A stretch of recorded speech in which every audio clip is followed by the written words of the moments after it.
Tonight, tourists flee the Florida Keys as Tropical Storm Faye gathers strength and churns across Cuba. I'm Russ Mitchell. Also tonight, McCain and Obama make their case to the nation's evangelicals. I will be a pro-life president, and this presidency will have pro-life policies. I am pro-choice. I believe in Roe versus Wade. African-American pastors break their silence as AIDS spreads in the South. And the man who set the new gold standard at the Beijing Games.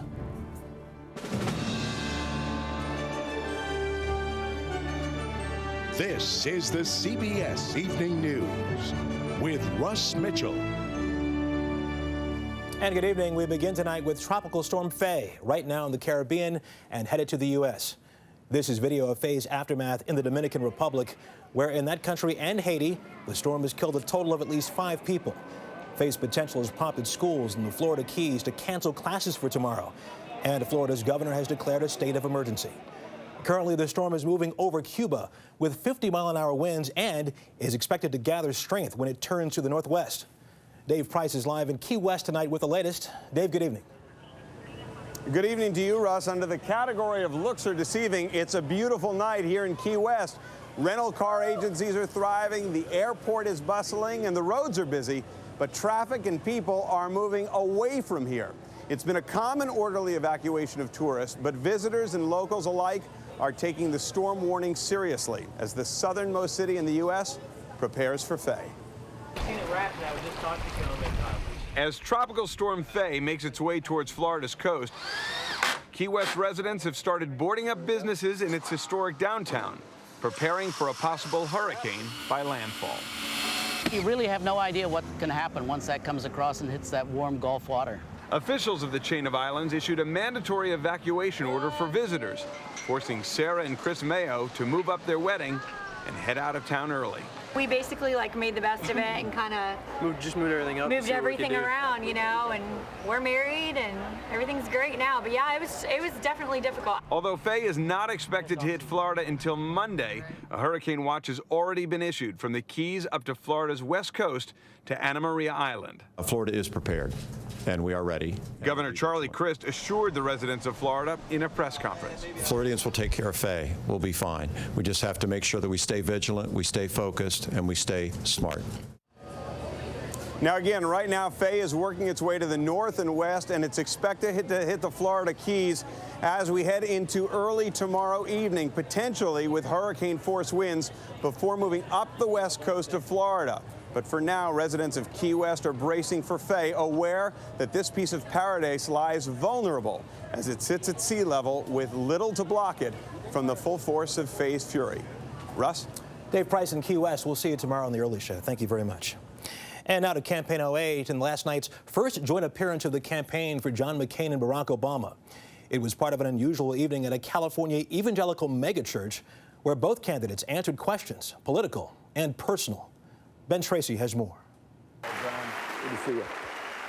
Their first meeting lasted for all of 36 seconds, but in separate hour-long interviews with evangelical pastor Rick Warren, the candidates provided contrasts on everything from the wisest people they know, Micheal, my wife, General David Petraeus, to which Supreme Court justices they would not have nominated. Respect Justice Ginsburg, Justice Breyer, Clarence Thomas. The forum, which took place at the Saddleback megachurch in Southern California, touched on hot-button issues. I will be a pro-life president. I am pro-choice. And there were also questions you might expect from a pastor. What would be the greatest moral failure in your life? I experimented with drugs. I drank. In my teenage years. The failure of my first marriage. It's my greatest moral failure. That took a lot of tremendous guts to say that to how many million people in America? Both candidates are trying to woo the votes of the estimated 60 million evangelical adults in the U.S. by showing that they speak their language. Jesus Christ died for my sins. I'm saved and forgiven. Both candidates scored points. He exhibited a passion, a real passion that quite honestly, I didn't see in Obama. I think Obama's social policies, his economic policies, are more in line with American traditions, with Christian traditions. I think Barack Obama did well for himself, but I think the clear winner in the forum was John McCain. He is someone who does not wear religion on his sleeve. He does not talk about his personal life, and he felt very much at ease with this type of forum. While this forum was important to the candidates who are trying to court evangelicals, all the attention is also raising the national profile of Pastor Warren. The author of the bestseller The Purpose-Driven Life says the evangelical movement has become too political. Warren does not plan to endorse a candidate. He wants to focus on issues such as poverty and disease. Are you trying to redefine how people see evangelicals? Well, there's no doubt about it. I'm trying to expand the agenda. Evangelicals were pigeonholed as saying they only cared about pro-life and the protection of marriage between a man and a woman. The next test comes in September when the candidates trade the pulpit for podiums during their first debate. Ben Tracy, CBS News, Lake Forest, California. With the Democrats set to start their convention in 8 days and the Republicans a week after that, running mate buzz is all over the place. Senior political correspondent Jeff Greenfield is here to give us his thoughts. Jeff, good evening to you. Hi. When it comes to all of this, I think we should remember the old mafia rule. Those who know don't say, those who say don't know. But I think it's fair to say that for all the talk about these guys helping out in a state, Pawlenty helping McCain in Minnesota, Evan Bayh helping Obama in Indiana, the last time a vice president had an impact on a state was when Kennedy picked Lyndon Johnson in 1960. They're generally picked for other reasons. For instance, they're picked to do outsider-insider balance. Jimmy Carter picking Senator Walter Mondale, Ronald Reagan picking insider George Bush. Or they're picked to broaden the argument of the party. Kennedy reaching south for Lyndon Johnson, Jimmy Carter reaching to liberals with Walter Mondale. Or to underline a big point, Clinton Gore in '92, that was about youth and energy. That's what really seems to matter more. Okay, let's talk about potential picks and what they could mean for each candidate, beginning with the Republicans. All right, well, if John McCain were to pick, say, Tim Pawlenty, governor of Minnesota, former Massachusetts governor Mitt Romney, that would be a sign that he really is concerned about the conservative base and the idea of somebody who knows how to govern at a real grassroots level. A pick, on the other hand, of Tom Ridge, former Pennsylvania governor pro-choice, much riskier for the base, much more an argument that he's reaching to independents and more moderate types. As we said, the Democrats are first up. What do you think on that front? If Obama were to pick Virginia Governor Tim Kaine, first-term governor, that's a sign that they want us to think, or think that they're not worried about the 3 a.m. ready-to-lead argument. If he is worried about national security matters, somebody like Joe Biden, senator from Delaware, former Georgia Senator Sam Nunn, that would be a sign that they do think they need to shore that up. I think that's how we read this stuff. Obama pick announcement could come this week. This week? Okay. Unless it doesn't. Okay, Jeff Greenfield. As always, thank you so much. Overseas, Russia says it will begin withdrawing its troops from Georgia beginning tomorrow. But after the Russians broke earlier commitments of a ceasefire, the U.S. and other countries are wary. Vaya Assuras has the latest on the conflict and tells us what another failed promise could mean for Russia. On the ground in Georgia, the ceasefire seems to be holding, with Russian troops remaining in position around the strategic city of Gori, 20 miles from the breakaway region of South Ossetia, where the conflict erupted. Humanitarian aid, some from the United States, continues to filter into the area in an effort to help more than 100,000 displaced civilians. But on the diplomatic front, tensions remain high. After a meeting in Tbilisi, Germany's Chancellor Angela Merkel declared support for Georgia's entry into NATO, a statement likely to rankle the Kremlin. Senior U.S. officials took a hard line, too, declaring that Russia's actions have seriously strained relations with the West, and again accusing the Kremlin of reverting to a Cold War stance. We clearly have seen a side of Russia that we had hoped was a thing of the past, and we obviously are going to have to reevaluate the direction of the strategic relationship with Russia going forward. While some have suggested imposing sanctions against Russia or threatening its participation in global organizations such as the G8 or the World Trade Organization, the Bush administration is holding back for now. Russia is isolating itself. Now, as to what we will do about Russian participation in certain institutions and American support for that, we'll take a look. This Russia observer says the U.S. is developing its policy on the fly, and also that some European nations could balk at hardline actions. There are probably some people in the administration really pushing for a Cold War containment response, complete isolation. On the other hand, Russia supplies a lot of Europe with gas and oil.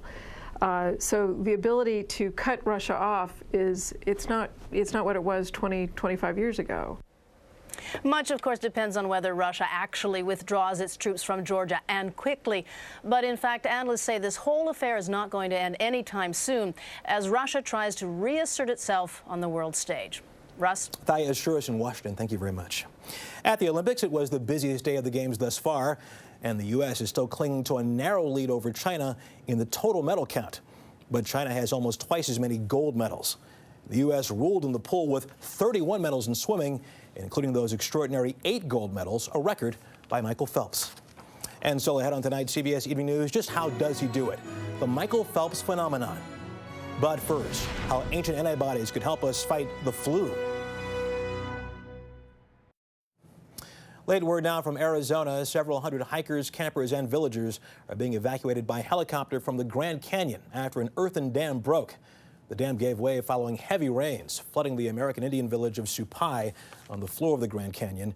No injuries have been reported. Even though it is still summertime, manufacturers have already begun shipping their flu vaccines. And scientists said today they may have found the key to fighting future flu outbreaks in survivors of the deadliest pandemic on record, some 90 years ago. Priya David has more. At 96, Ruth Milk still walks with a spring in her step and a strength she says she's had since she cheated death as a child. The Lord doesn't want me for a while, or I got something I have to do down here. I don't know. Perhaps that something is to help researchers find new ways to fight the flu. When Ruth was 6 years old, the devastating 1918 influenza virus swept the globe, killing as many as 100 million people. In the United States, over a quarter of the population got sick. I was delirious, and the doctor came and said he wouldn't come back because I was going to die that night, so he wouldn't have to come back again. In a study begun in 2006, researchers drew blood from Milk's and 31 other 1918 survivors to find the antibodies that saved them. The question is to try to figure out, A, a way to fight it if it comes back, and B, to understand it better. Today, almost a century after the world's worst pandemic, researchers report success. If the virus ever came back, it could be helpful to treat it, and it also explains a method that would be helpful to make a vaccine to prevent it. And fight future viruses. Researchers suspect the 1918 flu started in birds, much like the present-day virus named H5N1, the so-called avian flu. While avian flu mostly affects birds, since 2003, it's infected 385 people, killing 243 of them. This suggests a method to find antibodies against the bird flu. Plus, researchers say the antibodies they found in the survivors are unusually potent, strong enough to protect them from the 1918 flu virus even now. I just came through it fine, like I always seem to ever since. I've always been very healthy. One of the researchers also told us the survivors are in phenomenal shape for their age and that the doctors want to study if the 1918 flu antibodies boosted the survivors' overall immune systems. Russ. Priya David, thank you very much. A new study says more than half of America's college students have thought at least once about committing suicide. 18% thought about it seriously enough to consider an attempt, and 8% had actually tried to kill themselves. The study suggests colleges make a broader effort to identify students at risk for suicide. And just ahead on tonight's CBS Evening News, a fatal disease and a church divided.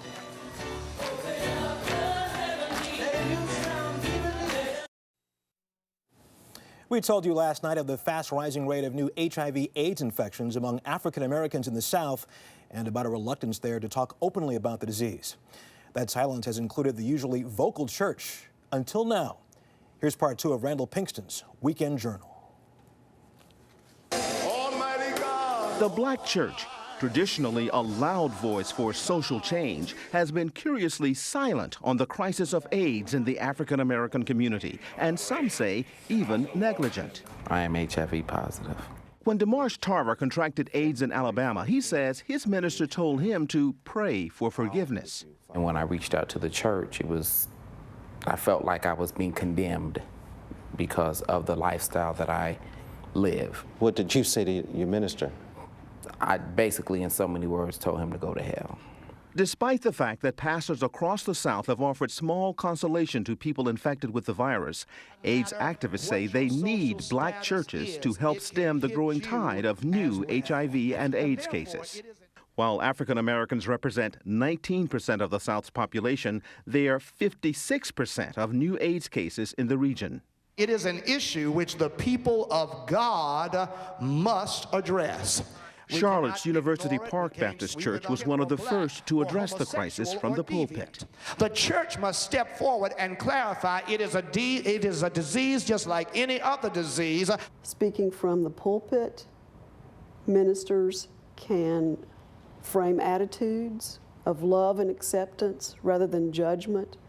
To promote that change, Reverend Deborah Warren founded RAIN, the Regional AIDS Interfaith Network, in 1992, to bring Charlotte area ministers together to try to change attitudes. And if we're not willing to tell our members and our churches that being homophobic is a sin, then we're really shucking and jiving. While respecting core beliefs. In as much as we, particularly in our ministry, do not encourage unfaithfulness, that we call adultery or fornication, we're not going to change that particular principle. Slowly, African-American ministers are beginning to recognize the urgent need to take action on the HIV/AIDS epidemic in the black community. Some churches even offer periodic testing in the sanctuary. But getting the people in the pews to buy into the message is another issue. What we find most challenging is that when we have local agencies to provide testing on Sundays after the services, our person's actually going in the room getting tested. The numbers have been very low. In the 5 years that Friendship Baptist has offered on-site services, Reverend Micheal Jones says only 50 to 60 church members have been tested at the church. Well, it's better than nothing. Optimism is very important with this ministry. HIV and AIDS is a disease that can be avoided. Unfortunately, it's an optimism that is still only shared by a handful of religious leaders here. Out of nearly 700 houses of worship in Charlotte, only 75 have joined the Regional AIDS Interfaith Network. Randall Pinkston, CBS News, Charlotte. Coming up on tonight's CBS Evening News, Micheal Phelps. What is this guy's secret?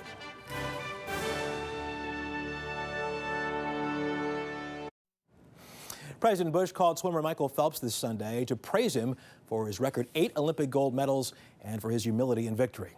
Phelps is coming home as the all-time leader in Olympic gold, but he says he's just looking forward to sleeping in his own bed. Here's Barry Peterson in Beijing. Comes out of the water last and bursts ahead of the field. He took to swimming at age 7 because the other kids laughed at his ungainly body. A body made for swimming with short legs, good for kicking, and unusually long arms, great for pulling him through the water. Look who's laughing now. It's been one of the greatest weeks of my life, if not the greatest. It's been a long haul, 17 races, either heats or finals, over 8 days, winning 8 gold medals, and that was enough to beat the 7 won in one Olympics by Mark Spitz in 1972. Yeah, baby. Anybody can do anything they set their mind to. I want to be the first Micheal Phelps, not the second Mark Spitz. Mark Spitz was a bit of an arrogant and aloof kind of guy. He was very confident, as Phelps is, but Phelps has a little more humanity to him. Even Chinese busy cheering on their own have taken to the Phelps phenomenon. He swims like a dolphin in the water, she says.